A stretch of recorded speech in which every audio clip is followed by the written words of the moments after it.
Hello everyone. तो कैसे हो आप सभी बच्चों? आई होप आप सभी बहुत अच्छे होंगे। आज हम जो बात करेंगे अपनी वीडियो में प्रतिस्थापन विधि और विलोपन विधि। प्रतिस्थापन विधि के भी 2 क्वेश्चन मैं आपको कराऊंगा और विलोपन विधि के भी आपको 2 क्वेश्चन कराऊंगा, ताकि आपको इसका पूरा मेथड करने का पता चल जाए। ठीक है।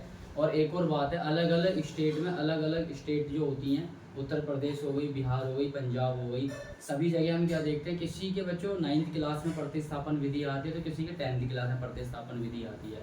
हम उत्तर प्रदेश गाजियाबाद से हैं, तो हमारे यहाँ 10th क्लास में सिलेबस दिया हुआ है। बट अदर बोर्ड की अगर मैं बात करूँ तो वहाँ पर जो है 9th क्लास में स्टार्ट हो जाता है। कोई बात नहीं, अब किसी भी क्लास में आए, 9th में या 10th में, हम आज अपना क्लियर करेंगे इसको करने का तरीका, करने का मेथड।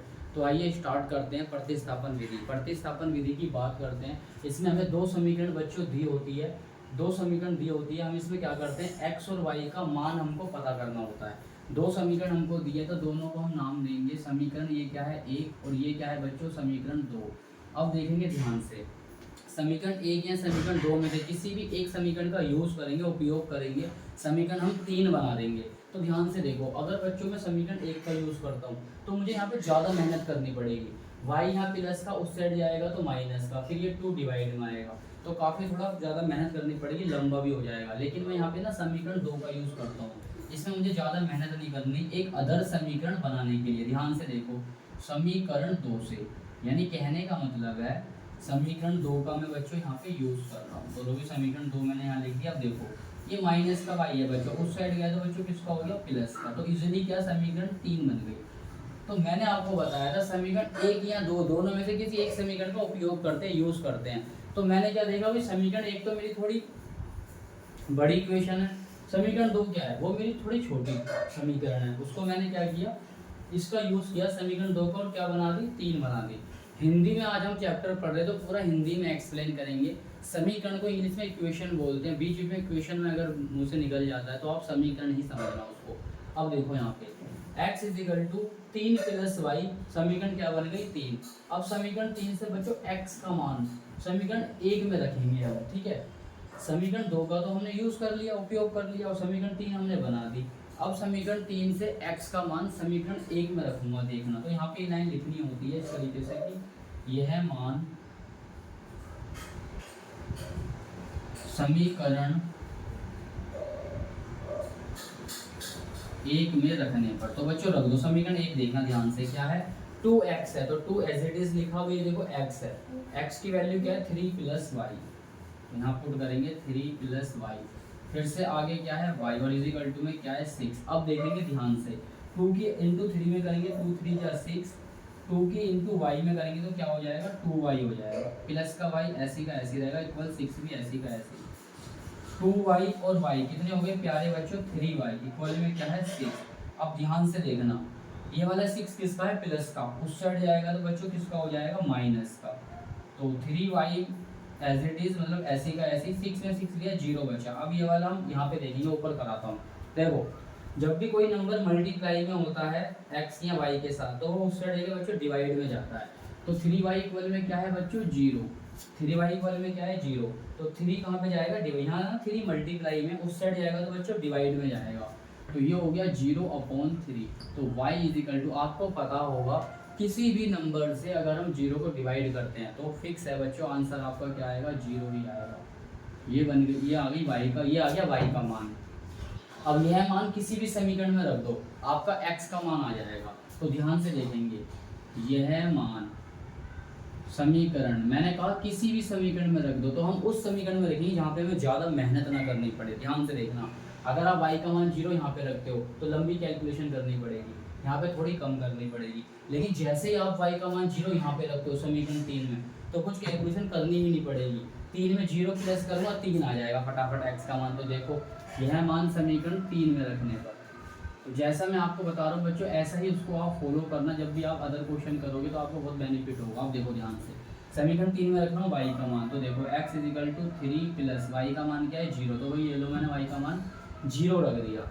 0 में कोई भी नंबर ऐड करोगे तो वही नंबर आएगा। तो दोनों मान हमारे पास आ गए, x का मान 3 और y का मान 0।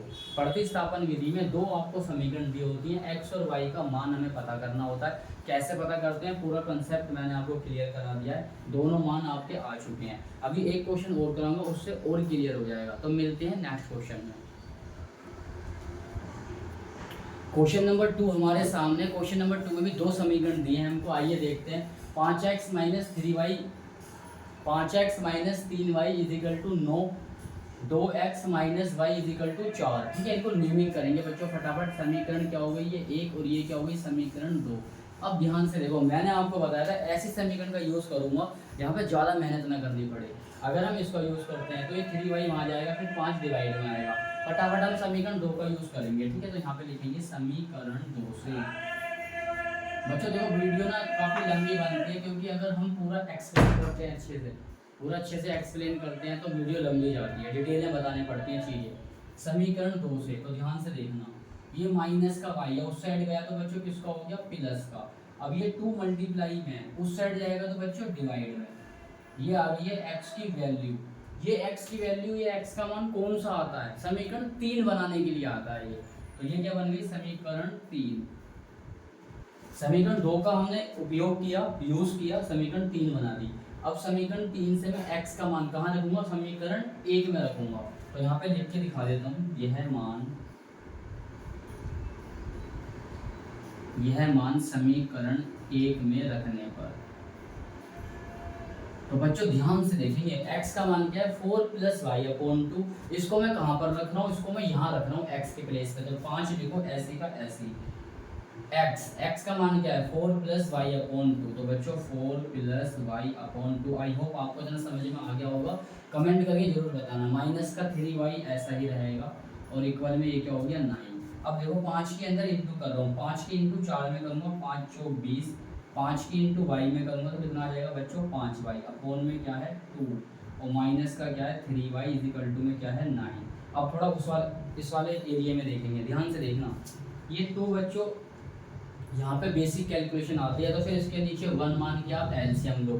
ठीक है, या मैं सीधा बता रहा हूँ आपको, इस 2 के इंटू ना 3 से हो जाएगी, तो 2 3 क्या हो जाएगा 6 हो जाएगा। 20 + 5y तो ऐसे ही रहेगा, ये देखो 20 + 5y ऐसे रहा। 2 की इंटू होगी 3 में, 2 3 = 6y। अब ये 2 आ जाएगा बच्चों पूरे के नीचे। आप चाहे इसे एलसीएम लेके करो, चाहे जैसे मैंने बताया वैसे कर लो। ये 2 20 और 5 के नीचे था, जैसे ही मैंने इसकी इंटू क्रॉस मल्टीप्लाई 3 से की पूरे के नीचे आ गया। आई होप आपको ये बात समझ में आ गई होगी। इक्वल में क्या है 9। अब देखेंगे ध्यान से, 20 ऐसी का ऐसी, 6y में से 5y माइनस करो क्या बचेगा, माइनस का y बचेगा। दोबारा सुनो, प्लस माइनस माइनस होता है, 6 में से 5 गया 1y बचेगा, तो यानी 1y का मतलब y बचा खाली। माइनस का क्यों, क्योंकि जो डिजिट बड़ी होती है उसका साइन आता है। ये +5 है माइनस y, तो माइनस का साइन आएगा जो डिजिट बड़ी होगी। 6 बड़ा है तो इसलिए उसका साइन आ गया। अपॉन में क्या है 2, इक्वल में क्या है 9। अब देखो ध्यान से 20 - y, इस 2 के इंटू क्रॉस में कर रहा हूँ, तो 9 इंटू क्या हो जाएगा 2 डिवाइड में था, वहाँ गया तो जाके मल्टीप्लाई में हो गया। 9 दूनी कितना होता है 18। ये प्लस का 20 बच्चों, प्लस का है उस साइड जाएगा तो माइनस का हो जाएगा। तो माइनस का y इजिकल टू 20 में से 18 गए, माइनस का 2 बचेगा। माइनस से माइनस क्या हो गया कैंसिल, y की वैल्यू क्या आ गई बच्चों 2 आ गई। आई होप आपको इतना समझ में आ गया होगा। ठीक है, y की वैल्यू क्या आ गई 2 आ गई। अब हमें क्या करना है, यह मान समीकरण किसी में भी रख दो, किस में रखोगे, यह मान समीकरण बच्चों इस बार 2 में रख दो। ठीक है, यह मान समीकरण 2 में रखने पर आपकी मर्जी है, 1 में रखो, 2 में रखो, 3 में रखो। तो भाई मैं तो इसको क्या नाम है, चलो इसको 3 में रखो। 3 में रखने से और इजी हो जाएगा। जैसे यहाँ 2 रखोगे, 4 और 2 कितना हो जाएगा 6। अब 2 उसको काट देगा। ठीक है, तो यह मान समीकरण 3 लिख दो यहाँ पे। तो देखो 3 क्या है हमारी, x equal to 4 + y/2। y के प्लेस पे क्या रखूंगा 2, क्योंकि y का मान 2 आ चुका है। तो 4 + 2/2। आगे देखिए 4 2 कितना हो गया 6/2, 2 3 6। तो x का मान क्या आ गया प्यारे बच्चों 3। आपको आप पे विश्वास है, भरोसा है कि आपको ये समझ में आ गया होगा। y का मान क्या आ गया 2, x का मान क्या आ गया 3। प्रतिस्थापन विधि में x और y के मान निकालने होते हैं। कैसे निकालते हैं, पूरा कंसेप्ट, पूरा मेथड आपके सामने है। ठीक है, अब हम बात करेंगे बच्चों विलोपन विधि की। तो मिलते हैं नेक्स्ट वीडियो में।